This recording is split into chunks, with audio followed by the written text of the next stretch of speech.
Merci de nous faire confiance. Bienvenue à ce numéro de décryptage sur Télé 50. Qu'en est-il réellement du village agricole dans le Bandundu? Le Bandundu qui est une province à vocation agricole, le grenier de la ville de Kinshasa, justement avec le Bas-Congo.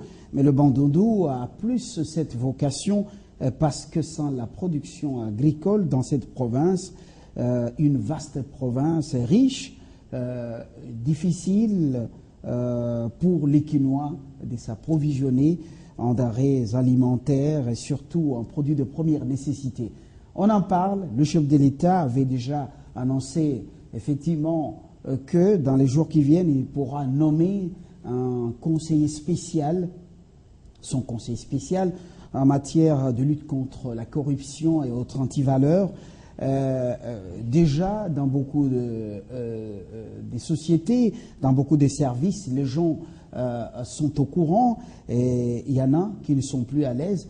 Donc, on en parle avec celui qui est passé par Bandundu pendant quelques jours et qui y a des informations sur ce village agricole et autres réalités de cette province. Bienvenue, Monsieur Kitoko. Merci. Voilà. Le village agricole, il a été déboursé 1,5 milliard de francs congolais pour justement des résultats escomptés sur le terrain. Aujourd'hui, vous venez fraîchement de là. Dites-nous la vérité. Qu'en est-il au juste? La vérité de ce que je sais de ce dossier, de ce que j'ai constaté sur le terrain. Et j'étais étonné, j'étais horrifié et scandalisé de voir que ces slogans tant décriés, notamment les villages agricoles, qui de réalité sur le terrain, c'est tout autre chose.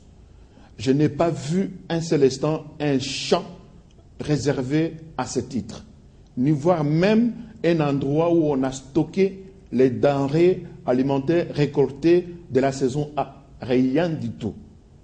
Je lance un défi, peut-être que je me suis trompé, mais j'ai demandé à tout le monde, un peu en quête d'un patriote sur terrain, je n'ai pas vu un seul endroit où on a stocké le denrée relative à cette question-là de village agricole. Rien du tout. La population des Bandundu, je les ai trouvés dans des situations, dans des conditions proches du Moyen-Âge. J'étais scandalisé de voir que cette population congolaise qui croupit dans la misère la plus absurde et ici à côté de Kinshasa, traverse la période la plus difficile. Alors, quand on nous parle de village agricole, je me suis dit qu'il devait être le premier à bénéficier, ne serait-ce que de ces denrées alimentaires provenant de villages agricoles, financés d'ailleurs par le gouvernement. Alors moi, je sais qu'aujourd'hui, cette question devait être débattue sans tabou et savoir où va l'argent réellement de l'État congolais à cette situation-là, notamment de villages agricoles. 1,5 milliard qui ont été déboursés. Nous voulons savoir où c'est parti. 1,5 milliard 500 millions de francs congolais qui a été, ne serait-ce que pour la saison A. Qu'on nous montre, ne serait-ce qu'un dépôt où on a posé ça. Je lance un défi peut-être. J'ai décidé de répartir encore en tant que patriote sur terrain pour aller revérifier si réellement cela existait. Et je demande à ceux-là qui peuvent démentir de passer ici, sur le plateau de la télévision, devant vous, pour dire la vérité, où est parti l'argent qui a été déboursé par rapport à ça, où on en est avec les récoltes. Je n'ai pas vu un seul instant, un seul endroit où on stocke cela. Alors, le gouvernement provincial a un organe législatif qui peut le contrôler, c'est l'Assemblée provinciale.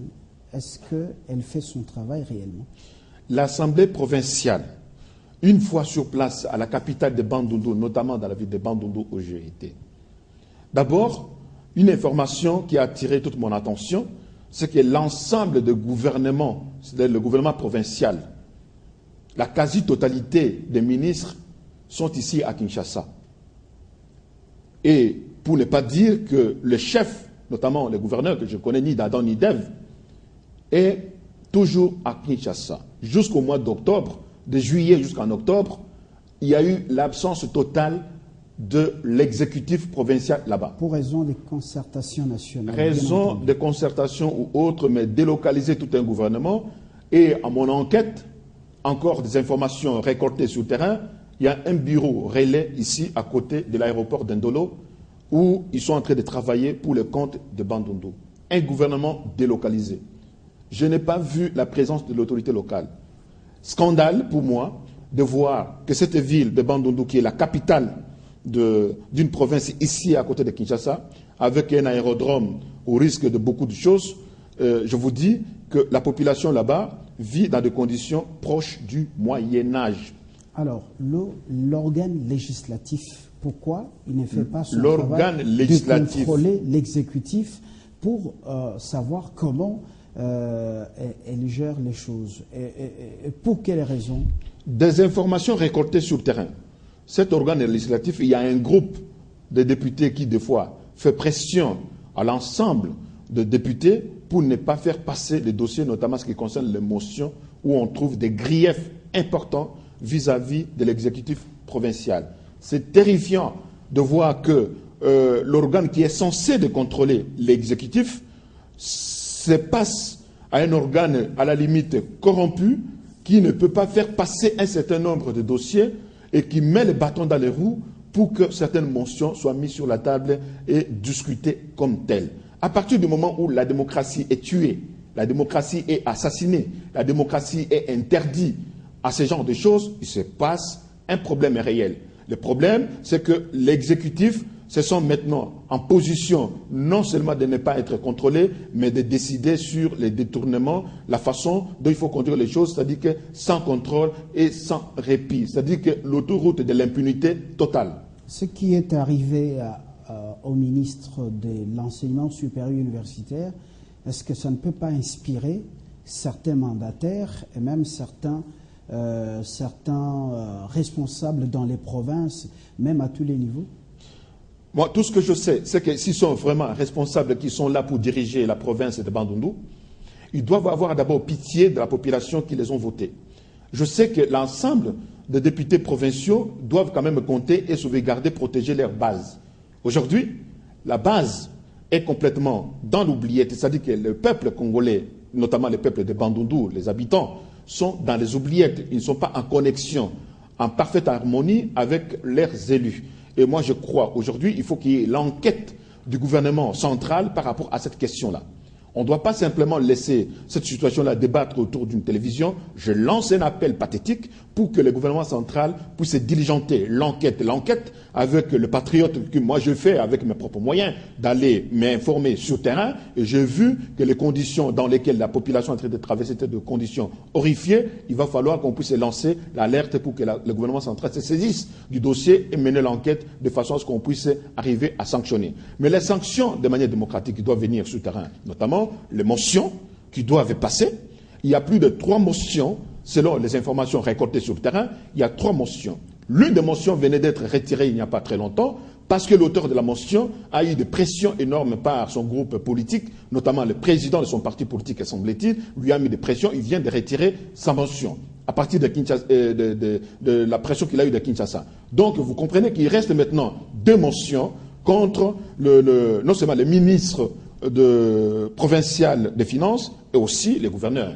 Ces 2 motions, est-ce que ça va être traité ou pas? Telles sont les conditions démocratiques mises, réservées par la Constitution, de façon que les choses se passent correctement. Voilà, pour financer encore le village agricole, il faudra que, avant de débloquer encore l'argent, il faudra qu'on puisse savoir ce que la saison a donné.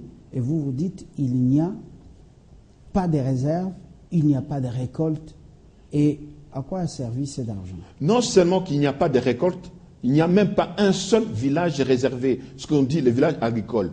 Les villages agricoles, ce sont des paysans. Les paysans qui sont là, en train de cultiver la terre comme d'habitude, et ce sont ceux-là qu'on va répertorier ici et là, et pour dire que c'est un village agricole. Alors qu'en réalité, ça devait être un village réellement réservé par rapport à cette question-là, et répondre directement aux directives qui ont été données, notamment les slogans qui a fait du bien dans la conscience du peuple congolais. Le village agricole, vous imaginez la population de Kinshasa, 7 millions d'habitants, attendait qu'il y ait vraiment le relance agricole pour qu'elle soit nourrie comme telle par le biais des villages agricoles. Aujourd'hui, je demande à la primature de diligenter l'enquête pour savoir réellement où est parti au centime près l'argent de villages agricoles. 1,5 milliard de francs congolais, c'est beaucoup d'argent. La saison A, on ne nous montre même pas un seul endroit où on a stocké ces denrées alimentaires. Et moi, je suis persuadé que si on mène l'enquête,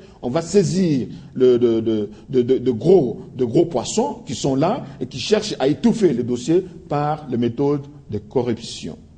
Alors, aujourd'hui, la question de la démocratie à la base se pose. Les assemblées provinciales, quand vous remarquez, est-ce qu'elles favorisent la démocratie dans nos provinces?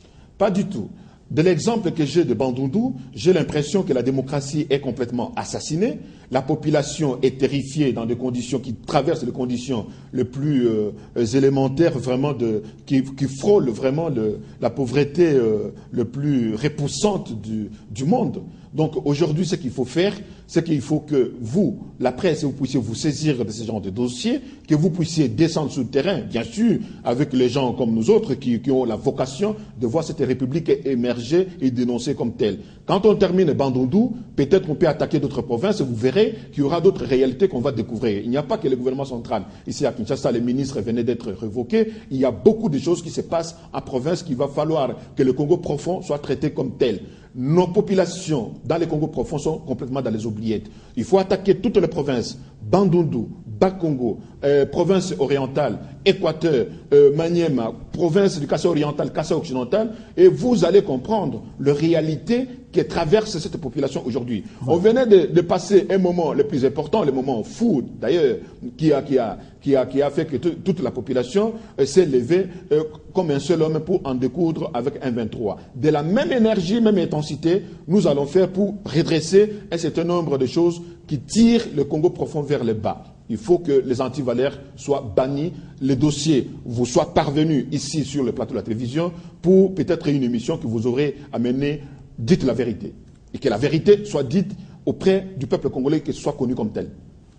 Alors, lorsque nous revenons justement à ce village agricole, le gouvernement, en initiant ou en finançant ce projet, avait des ambitions, avait des objectifs bien poursuivis. Et vous pensez que c'est le moment de demander de compte au gouvernement provincial du Bandundu qu'est-ce qu'on a fait de cet argent pour le village agricole? Est-ce que c'est le moment? Vous pensez que le gouvernement central a oublié son travail là-dessus? Mieux vaut que cela soit fait immédiatement et tout de suite. Que l'enquête soit diligentée. Non seulement l'enquête au niveau interne de Bandundu, mais l'enquête du gouvernement central face à cette alerte que nous venions de lancer aujourd'hui. Moi, je crois que maintenant, si on diligente l'enquête là-dessus, il y aura des résultats escomptés par rapport à ça. Maintenant ou jamais. Sinon, ça sera l'autoroute inaugurée de l'impunité. Si on ne fait pas attention, cette province va sombrer encore dans des conditions chaotiques et c'est à côté de Kinshasa. J'étais très étonné de voir qu'au moment où nous sommes en train de décrier, vous le dites très souvent sur le plateau de la télévision, révolution de la modernité. Et là-bas, c'est la révolution de la pauvreté. Parce qu'on est en train de faire sombrer la population dans des conditions les plus absurdes. Et les mêmes auteurs, les mêmes responsables sont les premiers à dire « Je remercie son Excellence Joseph Kabila Kabange, mais il n'est plus attitré, il n'est plus la bouche permissible envers son peuple pour dire des choses. » Et si chacun de nous va se limiter qu'à dire « Je remercie le président de la République » alors qu'il ne fait pas le travail qu'il faut, dans son droit, dans ce qui est attitré comme tel, ce n'est pas le président de la République qui viendra faire le village agricole. Vous comprenez déjà qu'il y a un décalage, la façon de dire les choses, la façon de procéder, il y a de quoi décrier. Et je demande à toute la presse congolaise de descendre sur le terrain, d'aider cette idée-là, de dire la vérité, de descendre sur le terrain. Dans toutes les provinces d'ailleurs, peut-être nous allons découvrir des choses qui feront que ce Congo, nous voulons le redresser, il faut le redresser ensemble.